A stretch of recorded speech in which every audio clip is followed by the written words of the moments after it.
दोस्तों आज जो कॉमिक्स हम पढ़ेंगे उसका नाम है बचाओ बचाओ। ये परमाणु और शक्ति दोनों की कॉमिक्स हैं। तो पढ़ते हैं इसको, देखते हैं कैसे है। बचाओ बचाओ।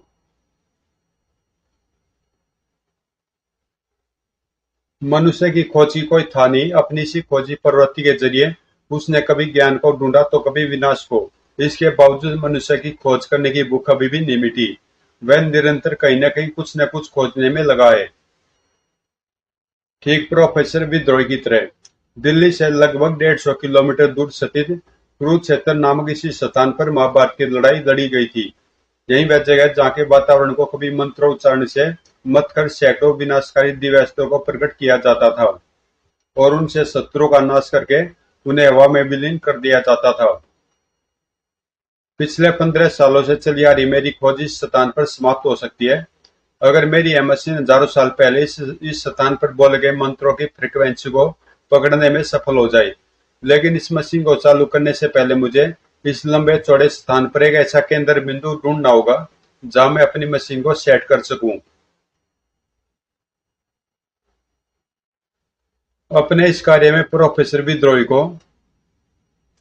जल्दी सफलता मिली। मेरा यंत्र बता रहा कि इस जगह का गंतव्य बहुत ज्यादा है। अपनी मशीन को फिट करने के लिए यही जगह है, यही जगह एकदम ठीक है।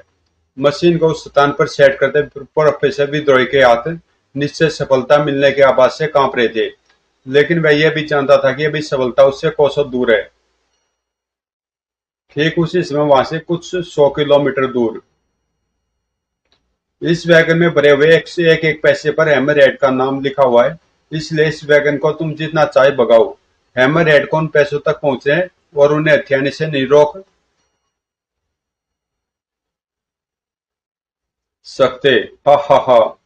ओह, मेरे बारे में क्या ख्याल है बड़ा? तूने सही कहा हैमर हेड, ये बेचारे सिक्योरिटी गार्ड तुझे नहीं रोक सकते, लेकिन ओह परमाणु बड़ा, तो मुझे रोकने तू आया है। लेकिन मैं दावे से कह सकता हूं तू मुझे नहीं रोक पाएगा, क्योंकि तेरे लिए मुझे रोकने से ज्यादा जरूरी होगा इस रेलवे पुल को गिरने से रोकना, जिस पर कुछ ही मिनटों बाद एक पैसेंजर ट्रेन आने वाली है। भड़ाक भड़ाक। ओह, अब तू मुझे रोक या पुल को, तेरी मर्जी है। ओह, हैमर रेड ने पुल को सपोर्ट देने वाले पिलरों को तोड़कर मुझे मजबूर कर दिया कि मैं इसका पीछा छोड़कर फिलहाल इस रेलवे पुल को गिरने से रोकूं और ऐसा इंतजाम करूं कि यह पुल तब तक किसी भी हालत में अपनी जगह से टस से मस न हो जब तक मरम्मत करके इसके पिलरों को दोबारा खड़ा न कर दिया जाए। और ऐसा इंतजाम परमाणु रस्सी की मदद से आसानी से किया जा सकता है। अब देखता हूँ कितनी दूर निकल गया है हैमरहेड। परमाणु आया था मुझे रोकने और लग गया पुल को बचाने। बेचारा वैसे ही शहर को बचाने के काम में उलझा रहेगा, क्योंकि अभी शहर में उसकी मुसीबत को बढ़ाने आ गया है हैमरहेड। और नहीं, अचानक हैमरहेड चौंका, क्योंकि उसे सामने खड़ा दिखाई दे रहा था परमाणु। पुल को गिरने से रोकने के बाद अब मैं तुझे रोकने आया हूं। तू हैमरहेड को नहीं रोक सकता परमाणु, और यह बात तू हैमरहेड के हेड की एक ही टक्कर से समझ जाएगा। सिर को आगे किए हैमरहेड सुपर गति से आगे बढ़ा। दूसरे क्षण भड़ाक, एक पल के लिए दो फौलादों के टकराने की तेज आवाज से वातावरण गूंज उठा और फिर गूंज उठी हैमरहेड की वह गिड़गिड़ाहट कि ये मुझे क्या हुआ। जो जबरदस्त टक्कर तूने मुझे मारी थी उसके प्रभाव ने तेरे फुल साइज शरीर को छोटा कर दिया है। आज के बाद तू जो भी कपड़े सिलवाएगा उसमें ना सिर्फ तेरा कपड़ा कम लगेगा, बल्कि दर्जी भी सिलाई के कम पैसे लेगा। आह, कड़ कड़।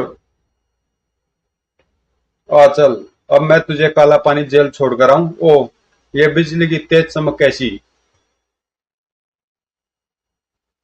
दिल्ली से कुछ दूर हरियाणा में जरूर कहीं बिजली गिरी है। परमाणु का सोचना गलत था। बिजली कहीं नहीं गिरी थी, लेकिन जल्द ही गिरने वाली थी। कड़ाक। इस मशीन से निकली ध्वनियों से वातावरण में जो कंपन हो रही है वह साबित कर रही है कि मेरी 15 वर्षों का प्रयास सफल हो रहा है। मैं सफल हो रहा हूँ, सफल हो रहा हूँ मैं। ओह, ये क्या हो रहा है?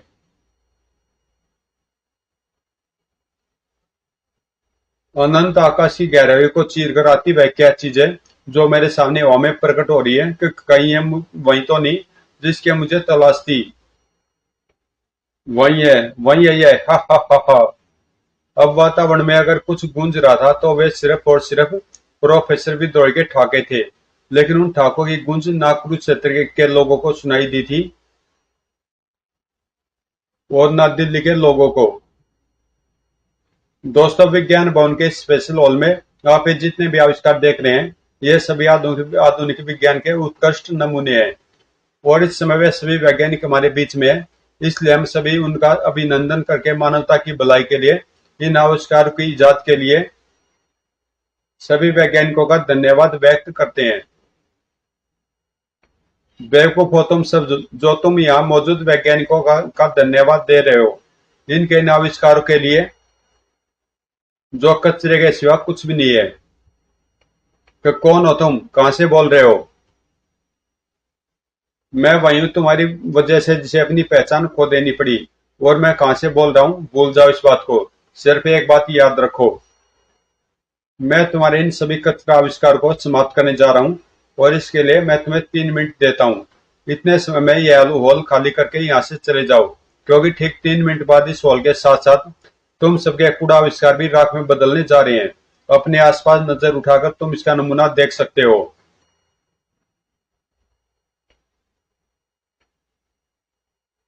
ओह नो, ये क्या हो रहा? हॉल की छत और दीवारें तेजी से रेत बनकर गिरती जा रही हैं। इसका मतलब ये बोलने वाला जो भी झूठ नहीं बोल रहा है।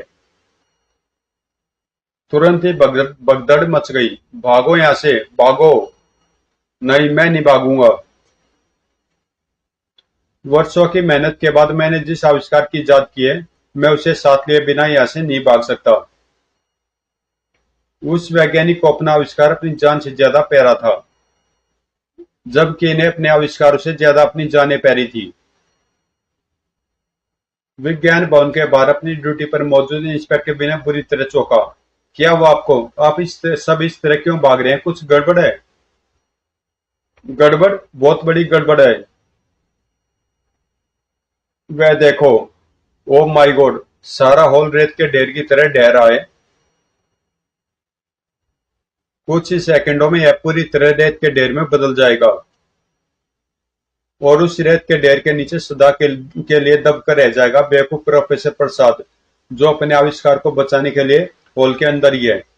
वो यानी विचित्र विचित्र ढंग से रेत के ढेर में बदलते उस हॉल में एक जिंदगी मौजूद है। उसे बचाना होगा और इतने कम समय में उसे बचाने का काम सिर्फ परमाणु ही कर सकता है। ओफ! हॉल तो पहले से भी अधिक तेजी से रेत में बदलता जा रहा है। क्या मैं उम्मीद करूं कि ऐसे में भी अंदर से अभी तक सही सलामत होगा? प्रोफेसर प्रसाद, वह रहा ठीक मौत के मुंह में। आह! लेकिन अभी इसकी जिंदगी के दिन पूरे नहीं हुए हैं। एक क्षण के 100वें हिस्से से पहले परमाणु हॉल से प्रोफेसर को लेकर बाहर निकला। ओह! सही समय पर मैं प्रोफेसर के साथ हॉल से बाहर आ गया, वरना प्रोफेसर के साथ मेरी भी समाधि उस रेत के नीचे बन गई होती। लेकिन अभी मेरा काम खत्म नहीं हुआ है। अभी मुझे ढूंढना उस हमलावर को जिसकी वजह से एक अच्छा खासा हॉल रेत के ढेर में बदल गया। अब हमलावर को ढूंढने की परमाणु की सारी कोशिश और मेहनत बेकार गई। मैंने आसपास का कई किलोमीटर का एरिया छान लिया है, लेकिन मुझे ऐसा कोई व्यक्ति नजर नहीं आया जिस पर विज्ञान भवन पर हमला करने का संदेह किया जा सके। कौन होगा वह? तू जो मन ही मन सोच रहा परमाणु, उसे मैं खूब अच्छी तरह सुन पा रहा हूँ। इसलिए मैं तुझे बता दूं, वह मैं हूँ जिसने अपनी शक्ति के एक छोटे से हिस्से से विज्ञान भवन के हॉल को कुछ ही क्षणों में रेत के ढेर में बदल डाला। कौन है ये? कहाँ है? मैं तुझे नहीं दिखाई दूंगा, क्योंकि मैं तेरी तरह घटिया विज्ञान की नहीं, ऐसे पराविज्ञान की सहायता ले रहा हूँ जिसे दुनिया ना भी समझ पाई है और ना समझ सकती है। हमलावर ने किसी तरह अपने आप को दृश्य किया हुआ है, लेकिन मुझे उसकी आवाज से आभास हो रहा कि वह उधर सामने कहीं खड़ा है। हा हा हा! मैं कौन हूँ, कहाँ हूँ? यह जानने की कोशिश में अपनी एनर्जी एनर्जी बेकार मत कर परमाणु। मुझे उसे पकड़ने के लिए उधर ही टूट पड़ना चाहिए। परमाणु तेज से आवाज की दिशा में लपका, लेकिन उसे उधर हवा के सिवा कुछ भी हाथ नहीं लगा। ओफ, यहाँ तो कोई नहीं है। मैं चाहता तो तुझे पहले ही रोक सकता था परमाणु, लेकिन मैंने तुझे अपने पर टूटने का मौका इसलिए दिया कि तू जान जाए कि तेरे लिए मुझे पकड़ना एकदम नामुमकिन है। क्योंकि मैं पहले ही कह चुका हूँ कि मैं विज्ञान की नहीं पराविज्ञान की सहायता ले रहा हूँ, और पराविज्ञान के सामने विज्ञान ठीक वैसे ही है जैसे विशाल समुद्र के सामने पानी की एक बूंद। अब बिफर पड़ा परमाणु। तुम जो भी हो और जिस भी चीज का सहारा ले रहे हो, लेकिन मेरी एक बात ध्यान से सुन लो। तुम जो कर रहे हो अच्छा नहीं कर रहे, और अगर तुम यही करते रहे तो ना तुम ज्यादा देर तक मेरी नजरों से छिप पाओगे और ना मेरे हाथों से बच पाओगे। यही तो चाहता हूँ कि मैं तेरी नजरों में आकर तेरे हाथ लगूं, क्योंकि जब तक ऐसा नहीं होगा तब तक दुनिया को यह पता नहीं चलेगा कि किसी को तड़पाना क्या होता है, किसी की भावनाओं से खिलवाड़ करना क्या होता है, और क्या होता है पराविज्ञान। अभी मैं जा रहा हूँ परमाणु, लेकिन मुझे इंतजार रहेगा उस समय का जब तू मेरी शक्ति से टकराने मेरे सामने आएगा। ओह, ये मेरे पास से क्या गुजरा। ये वहीं गुजरा है। इसका मतलब उसके पास कोई ऐसा अदृश्य यान है जो सुपरसोनिक गति से भी ज्यादा तेज चलता है। लेकिन क्या ऐसा हो सकता है कि किसी ने सुपरसोनिक गति से भी ज्यादा तेज चलने वाले यान, खुद को पूरी तरह अदृश्य रखने और अच्छी खासी मात को रेत बना देने की पावर का विकास कर लिया है? कुछ समझ में नहीं आ रहा, लेकिन यह सब मैंने अपनी आंखों से देखा और महसूस किया है।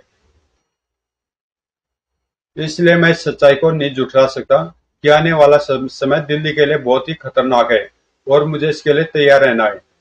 परमाणु का सोचना सही था। सचमुच दिल्ली पर खतरे के बादल मंडरा रहे थे। प्लेन रनवे पर पहुंचने वाला। विनोद जी, अपना सामान संभालिए। चिंता मत करो नरेश जी, मैंने सब कुछ संभाल रखा है। जैसे ही प्लेन रनवे पर पहुंचेगा सबसे पहले मैं ही उसमें इन होऊंगा,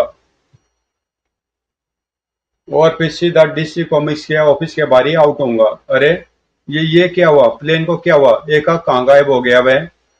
प्लेन गायब हो गया? कमाल है। सिर्फ यही प्लेन नहीं, इस एयरपोर्ट पर मौजूद सभी प्लेन रस्मी ढंग से गायब हो गए।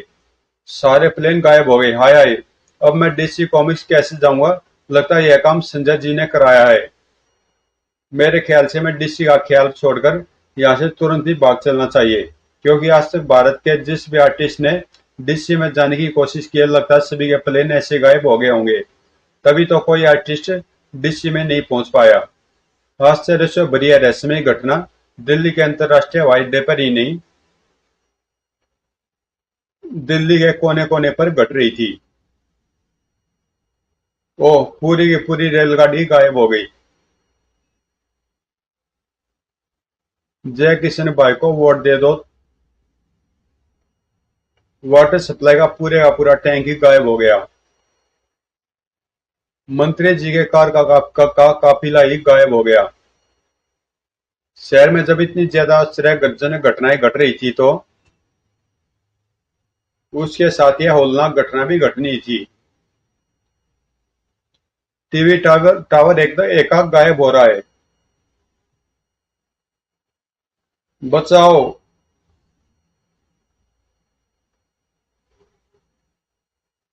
टीवी टावर के एकाएक गायब हो जाने से उसके टॉप पर मौजूद उस इंजीनियर युवती की जान पर बन आई थी। कई 100 फुट ऊपर से गिरती हुई वह सीधे नीचे मौजूद पथरीली जमीन पर पहुंचने वाली थी। लेकिन कोई बेगुनाह नारी मौत के आगोश में पहुंच जाए तो भला उस शक्ति का क्या औचित्य रहे। आह, जो नारी की शक्ति का, स्त्री के स्वाभिमान का और अबला की रक्षा का प्रतीक थी। निर्भय हो जाओ, तुम सुरक्षित हाथों में हो।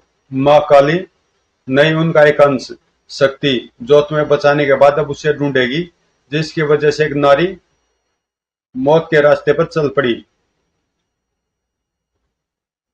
टीवी टावर को गायब करने वाला यहीं यहीं आसपास ही कहीं है, लेकिन वह नजर नहीं आ रहा। इसका मतलब वह अदृश्य रूप में है। लेकिन वह मेरी दिव्य दृष्टि से छिपा नहीं रह सकता।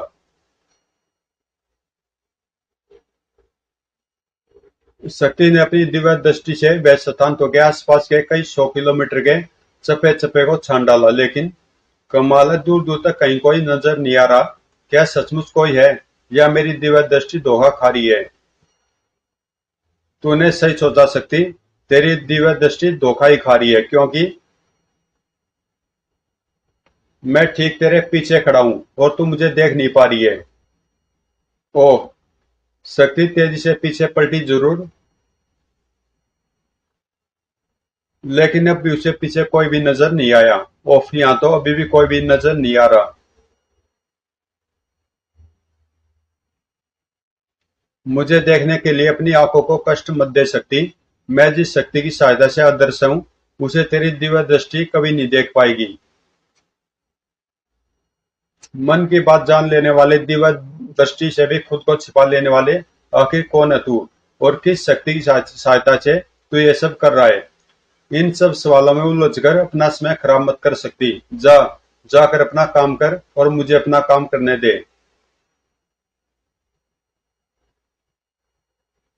तूने ठीक कहा दुष्ट, मुझे अपना काम ही करना चाहिए, और इस समय मेरा यह काम है कि मैं मानवता के लिए खतरा बनने वाले तुझ जैसे पापी का अंत कर दूं अपने इस भीषण ताप से। ओह, नरक की अग्नि से भी भीषण ताप छूटता है तेरे हाथों से, लेकिन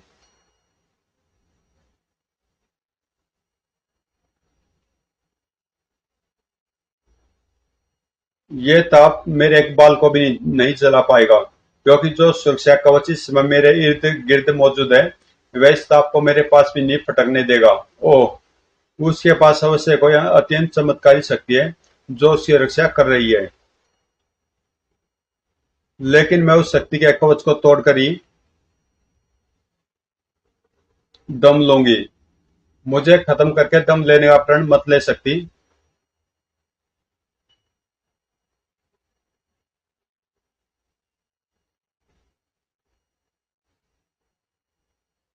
सदियों तक यूं ही लगी रहेगी, तब भी दम नहीं ले पाएगी।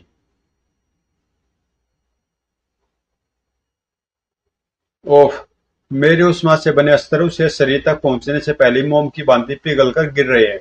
क्या हो रहा है? कैसे हो रहा है? मेरी शक्ति से हो रहा है, और राज सवाल कैसे हो रहा है? ले देख, इसका जवाब भी हाजिर है।